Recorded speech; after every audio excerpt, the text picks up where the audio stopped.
بسم اللہ الرحمن الرحیم شریف پڑھیں اللہم صلی علی سیدنا محمد وعلی آل محمد ادرکنا یا رسول اللہ صلی اللہ تعالی علیہ وسلم۔ کل اور پرسوں آپ حضرات نے دو حدیثیں سنی جس میں رسول پاک صلی اللہ علیہ وسلم کی زندگی کا ذکر تھا کہ سرکار دو عالم صلی اللہ علیہ وسلم کی زندگی کتنی سادہ تھی۔ کل جو میں نے حدیث بیان کی تھی وہ آپ کو یاد ہی ہوگی کہ حضرت عمر کہتے ہیں کہ میں رسول پاک صلی اللہ علیہ وسلم کی بارگاہ میں آیا تو میں نے دیکھا کہ حضور پاک صلی اللہ علیہ وسلم کھجور کے پتوں کی کھری چٹائی پہ آرام فرما ہیں اور اس چٹائی کے پتوں نے آپ کے نور والے جسم میں نشان ڈال دیے ہیں، اور آپ صلی اللہ تعالی علیہ وسلم چمڑے کا تکیہ لگائے ہوئے ہیں جس تکیے میں کھجور کے پیڑ کی چھال بھری ہوئی ہے۔ کہتے ہیں میں نے عرض کیا تھا یا رسول اللہ، روم و فارس کے بادشاہوں کو بڑا مال دیا گیا، بڑی نعمتیں اور دولتیں دی گئی ہیں، حالانکہ وہ لوگ اللہ کی عبادت بھی نہیں کرتے ہیں۔ یا رسول اللہ آپ تو اللہ کی عبادت کرتے ہیں تو آپ کے لیے آپ عیش و آرام کے زیادہ مستحق ہیں۔ سرکار نے فرمایا عمر تم یہ سوچ رہے ہو روم و فارس کے بادشاہ وہ ہیں کہ جنہیں اللہ نے دنیا میں نعمتیں دے دیں، اور ہمارے لیے آخرت میں اللہ نے نعمتیں رکھی ہیں، انشاءاللہ ہمیں آخرت میں نعمتیں ملیں گی۔ یہ حدیث کل میں نے بیان کی تھی۔ آج آپ کو بڑی اہم حدیث میں سنانے جا رہا ہوں۔ آپ دیکھیں کہ یہ اسلام کیسی عظیم شخصیتوں سے گزر کر ہم تک پہنچا ہے۔ کل اور پرسوں کی حدیث میں رسول پاک کی زندگی کا بیان تھا۔ آج جو میں حدیث پیش کر رہا ہوں اس میں صحابہ کرام کی زندگی کا بیان ہے کہ انہوں نے کیسی کیسی پریشانیاں اٹھائیں اور کتنی شدید زندگی گزاری، لیکن رسول پاک سے علم سیکھا اور پھر وہ ہم اور آپ تک پہنچایا۔ دیکھیے مسجد نبوی شریف کے باہر دروازے پہ ایک چبوترا بنایا گیا تھا۔ عربی زبان میں چبوترے کو کہتے ہیں صفہ۔ جی جن لوگوں نے مسجد نبوی شریف دیکھی ہوگی، جو گئے ہوں گے حاجی حضرات، جی جو حاجی حضرات وہاں گئے ہیں تو وہ جانتے ہیں کہ مسجد نبوی شریف کے باہر ایک چبوترا ہے جس کا نام ہے صفہ۔ اس پہ رسول پاک کے 400 صحابہ رہتے تھے۔ وہ ایک طرح کا مدرسہ تھا۔ کتنے صحابہ؟ 400 صحابہ رہتے تھے۔ ان میں بڑے بڑے مالدار بھی تھے اور کمزور حالات کے بھی تھے، لیکن ان سب نے اپنے گھر بار مال و دولت کو چھوڑ کر رسول پاک کی غلامی اختیار کر لی تھی اور اپنے آپ کو دین کے کام کے لیے وقف کر دیا تھا۔ وہیں چبوترے پہ رہتے، سرکار دو عالم صلی اللہ علیہ وسلم کی حدیثیں سنتے، علم حاصل کرتے۔ جب تک مدینے میں رہتے تو مصطفیٰ جان کائنات سے علم حاصل کرتے رہتے، اور جب ضرورت پڑتی تو جہاد میں شامل ہو جاتے۔ اپنے آپ کو انہوں نے وقف کر دیا تھا قرآن اور حدیث کے لیے، دینی کاموں کے لیے۔ ایک ایک بات سنتے رسول پاک کی اور پھر اسے دل میں محفوظ کرتے اور دوسروں سے بیان کرتے۔ اس طریقے سے یہ دین وہاں سے اور آج تک پہنچا ہے۔ دین کے اندر کوئی ایسی چیز نہیں ہے، کوئی ایسا مسئلہ نہیں ہے جسے بیان نہ کیا گیا ہو۔ اسلام ایک مکمل نظام حیات ہے، ہماری زندگی گزارنے کا ایک بہترین قانون ہے اسلام۔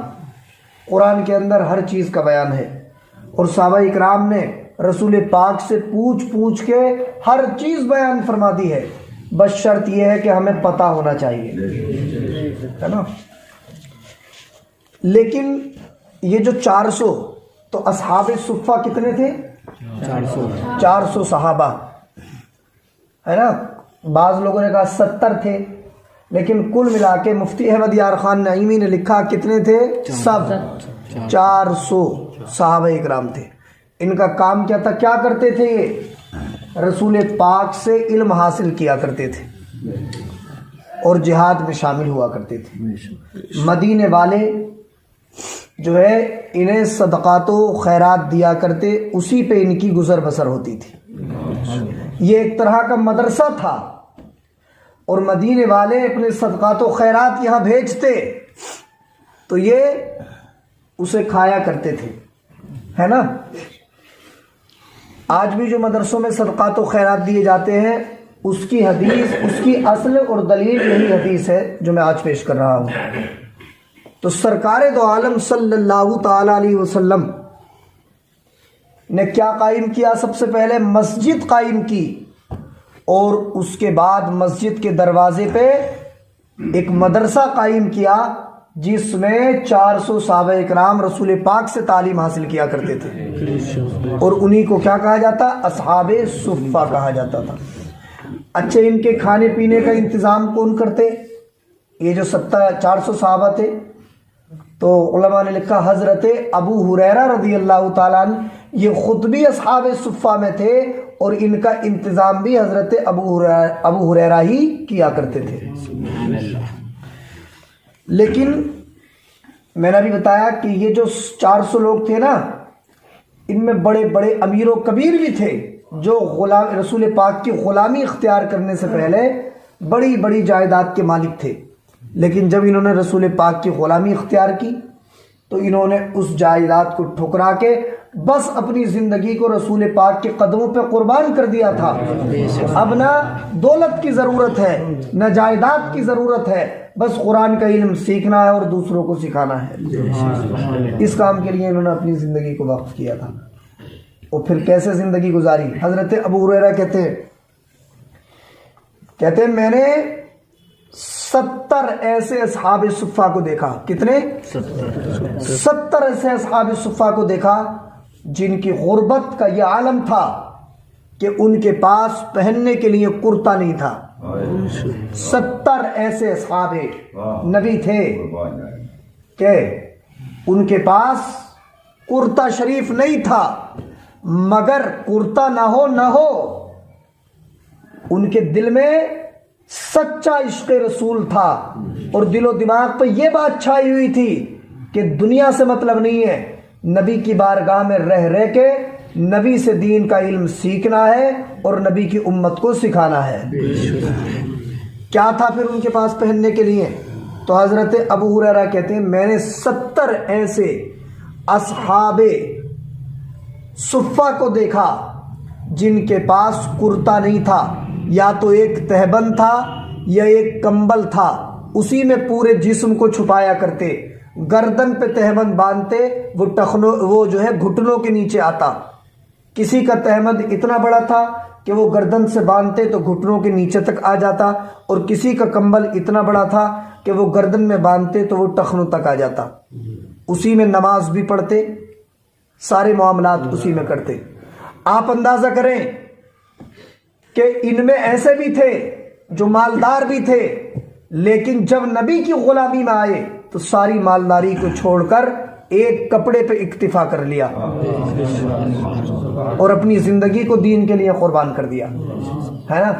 آپ اندازہ کریں کہ ادھر تصور کریں کیسا دور ہوگا وہ، کہ ایک تہبند تھا، صرف اسے ایسے لپیٹا اور گردن میں ایک ڈوری ڈال کے باندھ لی اور ایک ڈوری نیچے باندھ لی، اور جب رکوع میں جاتے تو اسے پکڑ لیتے تاکہ ستر عورت نہ کھل جائے، جب سجدے میں جاتے تو اسے پکڑ لیتے تاکہ ان لوگوں کا سطر ظاہر نہ ہو جائے۔ اب یہاں ایک بات یہ ذہن میں رکھیں، ان لوگوں کے پاس ایک کپڑا تھا تو وہ اپنے سطر عورت کے کھلنے کا اتنا زیادہ اہتمام کرتے کہ وہ انہیں یہ ڈر لگا رہتا، اپنے کپڑے کو بار بار پکڑتے کہ کہیں میرا سطر نہ ظاہر ہو جائے۔ اور آج لوگوں کے پاس 10 جوڑی کپڑے ہیں، اس کے بعد بھی لوگ جو ہے اپنا سطر عورت گلیوں میں جو ہے دکھاتے پھرتے ہیں۔ ایک کچھنا پہنا صبح کو اور صاحب اٹھ کے جو ہے چوراہے پہ آ گئے یا گلیاروں میں آ گئے۔ یہ مسئلہ یہاں یاد رکھیں کہ مرد کا سطر عورت ناف سے لے کے گھٹنے کے نیچے تک ہے۔ کتنا ہے؟ اتنا سطر چھپانا مرد کے اوپر فرض ہے، فرض۔ اگر ناف سے لے کے گھٹنے کے نیچے تک کچھ بھی کھلا تو اتنا دکھانا انسان کے لیے جو ہے، اتنا چھپانا فرض ہے، اور اگر اتنا کھل گیا تو یہ حرام ہے۔ اب کچھ لوگ جو نیکر پہن کے اور گلیاروں میں گھومتے رہتے ہیں نا، ایسے نیکر پہن کے گھومنا بھی جائز نہیں ہے۔ کچھ لوگ کیپری پہن کا جو ہے گھومتے رہتے ہیں، تو وہ کہاں تک ہوتی ہے؟ گھٹنے تک ہوتی ہے۔ گھٹنا بھی سطر عورت میں شامل ہے، گھٹنے کو چھپانا بھی ہمارے لیے ضروری ہے۔